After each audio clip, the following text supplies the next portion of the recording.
असल मैं इसमें मुझे कहने दें कि आई मीन वो कहते हैं मुझे तीन साहब डबल एडवोकेट नहीं बनना मैं बाकी मतलब वो करने इसमें चाह रहा हूँ। आमिर साहब से ये नहीं है कि मेरा शायद पर्सनल बेसिस हैं, इनसे बेहतर पॉलिटिकल कमेंट कोई नहीं करता। I mean love with his political commentary. आज का नहीं, बहुत पहले का, जब लिखते भी थे न्यूज़ में डायरीज ये लिखते थे, उस पॉलिटिकल डायरी बहुत सारी नई जनरेशन ने नहीं पढ़ी।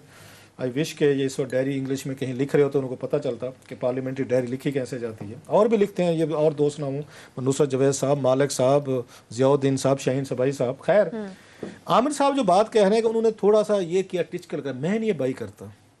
मैं ये समझता हूँ कि इस एस्टेब्लिशमेंट या इस हुकूमत के स्टेप्स की वजह से ये हीरो बनते जा रहे हैं। और जो चीज़ ये अपोजिशन के लिए एम्बेरसमेंट बनना शुरू होती है, पब्लिक का उसके अगेंस्ट रिएक्शन आना शुरू होता है, मीडिया का या आम आदमी का, कि भाई ये क्या हो रहा है। ठीक है, इस मुल्क में सियासत करें, हम भी तनकीद करते हैं। हर मुल्क की कोई ना कोई थोड़ी सी अच्छी या बुरी कोई वो रिवायात रहती होती हैं। बिल्कुल। वो क्या करते हैं, जो ही कोई पब्लिक का एंगर, पब्लिक की थोड़ी सी उनके खिलाफ आना शुरू होती है। हमारे जो यहाँ एरिस्टोटल बैठे हुए हैं, को कैबिनेट में हैं, वो किसी और जगह बैठे हुए हैं, वो हमारी इस्टेब्लिशमेंट है। हमारे जो समझदार हैं वो फौरी तौर पर इनको बेल आउट करते हैं। अब ये मैं तो इसको कहता हूँ वो क्या कहते हैं कि इसमें इंटेंशन नहीं, अपने तो ये बड़े सियाने बल्कि सियाने। मतलब मुझे ये समझ नहीं आती कि नवाज शरीफ साहब पे जो वहाँ पे तकरीर पे आपने अगर FIR दर्ज करवाई थी, लोगों का रिएक्शन आ रहा था ना सपोजली, चाहे भाई अपोजिशन का, भाई हुकूमत का आ रहा था, कुछ मीडिया में आ रहा था, कोई प्रो हुकूमत, pro establishment journalist, what ever, एक लोगों में रिएक्शन आया है थोड़ा सा। इससे पहले वो रिएक्शन कोई बड़ी उसमें तब्दील होता, आपने FIR करके आपने उनको वो कर दिया, फौरा रोक जो है ना, फौरी तौर पर वो लोगों का इस तरफ चला गया। उसमें आपने प्राइम मिनिस्टर AJK को डाल दिया, जो सबसे बड़ा आपके लिए ब्लो आया, आपको पीछे भागना पड़ गया। आपने वहां पे वो तमाम जितने हाई अप्स थे उसके पीएम नवाज के, आपने 3 फौजी जर्नल डाले, आपने सारे उसमें इंटीरियर मिनिस्टर डाल दिया, अगेन एहसन इकबाल साहब डाल दिया, आपने ख्वाजा आसिफ जो आपका फॉरेन मिनिस्टर था उसको डाल दिया। मैं बाकी नाम चलो नहीं ले रहा। 3 रिटायर्ड आपके आर्मी जनरल्स, 2 आपके यहाँ पे इंटीरियर मिनिस्टर और आपके foreign minister, 1 prime minister and company, उन पे केस कर दिया, हो गया। उसके बाद रुख क्या बदलना था, वो सारे लोग उनकी तकरीर भूल गए। वो इस पे बहस हो गई कि उन्होंने AJK को पकड़ लिया कि आपने वहाँ पे उसमें पाकिस्तानी, उसमें कश्मीर के अगर वजीर आजम पे आपने बगावत कर दी, कहानी खत्म, गाल ही मुक गई। वो तो कह रहा मुख्तार वाली गाल बात गई, वो गाल ही मुक गई। उसका क्या हुआ, फिर इन्हें अपना वो करना पड़ा, उसको रिवर्स करना पड़ा। सो उससे भी निकल गए, वो आराम से पोजीशन निकल गई। और इनके लिए मसला पैदा हो गया, ये अपोलोजेटिक हुए, माफिया मांगते, वो चैनल्स पे एक्सप्लेनेशन देते, वो नहीं जी साड़ा ये मकसद नहीं सीधे गलत हो गया, तो ये पता नहीं कौन आया था, किसने FIR करवाई, फला फला फला हो गया। अभी देख लें, अभी जो इन्होंने किया है, अभी जो तकरीर वहां पे हो रही थी, या जो उसने जाके कैप्टन सफदर साहब ने जो भी हंगामा किया, वट एवर, सारे पाकिस्तान का मीडिया का रुख आप उठा के देख लें, कल तक किसके खिलाफ था? कैप्टन सफदर के। आज क्या है, आज किसके हक में है? उनके प्रो है। तो ये एरिस्टोटल जो बैठे हैं ना, हमारे प्राइम मिनिस्टर साहब की कैबिनेट में बैठे हैं, वो जहां पे बैठे हैं बेसिकली ये उनके दोस्त हैं, ये उनको मदद कर रहे हैं जहां पे कोई इशू बनने की उसमें आती है। और कैप्टन सफदर साहब इन चीज़ों के लिए बड़े माशाल्लाह, मैं तो समझता हूँ सम टाइम ये शरीफ फैमिली ने ना उनको इसी काम के लिए रखा हुआ है कि भाई साहब आपने नारे भी मारने हैं, आपने यहाँ हल्ला गुला भी करना है, आपने ऐसी बातें वो मतलब किस किस पे कंट्रोवर्शियल उन्होंने बातें नहीं की हुई, उस वक्त इनको कोई ख्याल नहीं आता उस पर सारा। सो कैप्टन साहब उस वक्त विलन थे। आज जिस तरीके से गिरफ्तारी उन्होंने की है, जिस तरीके, फिर डट जाए ना, मुझे समझ नहीं आ रही, आपने काम कर लिया फिर उस पर डट जाएं, फिर जरा खड़े हो जाएं।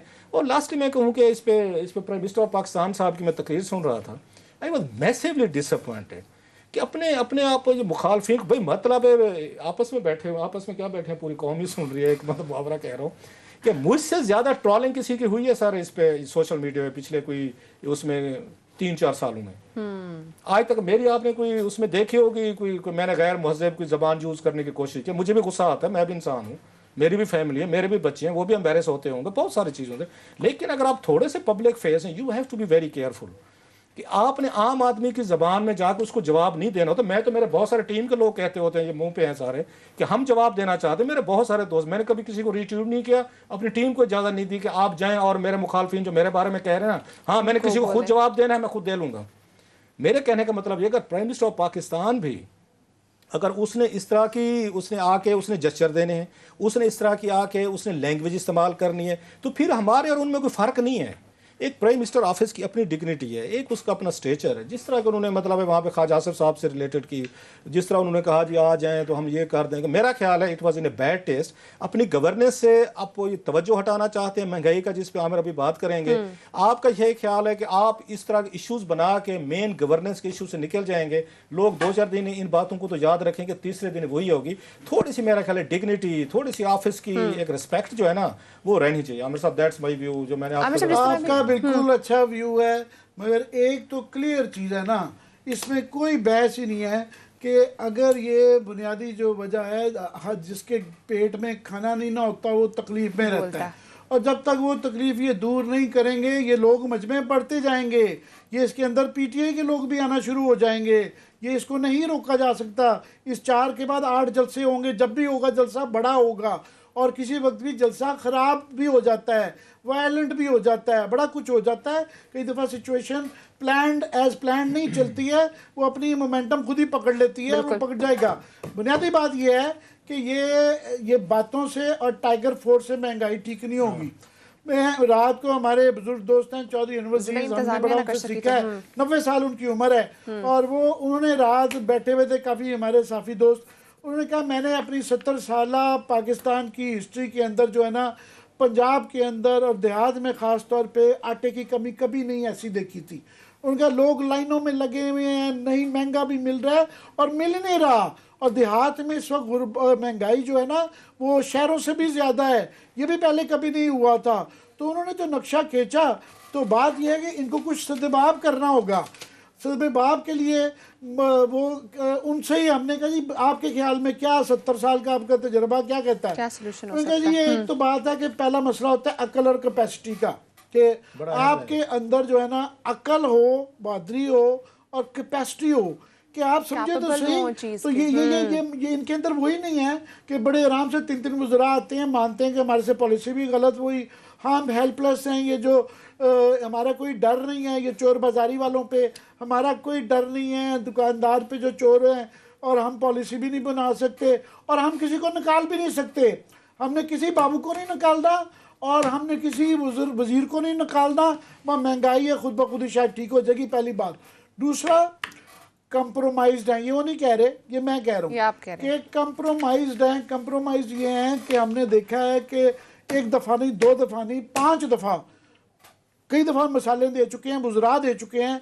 प्राइम मिनिस्टर के साथ लोग झूठ बोलते हैं, वो चोरी पकड़ी जाती है, झूठ पकड़ा जाता है कैबिनेट में, ECC में, बाद में। और किसी का कोई प्राइम मिनिस्टर का डर नहीं है, और प्राइम मिनिस्टर साहब किसी को डर डालने के उनके शौक भी नहीं रखते, वो इसलिए फिर कोई लोग संजीदगी से लेता भी नहीं है।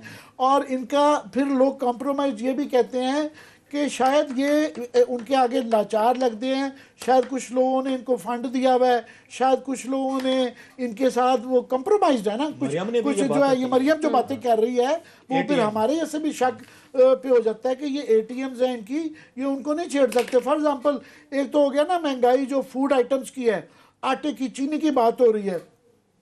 सबसे बड़ा जो मसला है वो बिजली, गैस और उसका है, उसमें जो है जो 2-2 हज़ार अरब रुपए की IPPs हैं, चोरों के साथ बात कराने के लिए लगाया हुआ है। बिल्कुल, जो लोग उनसे बातचीत कर रहे हैं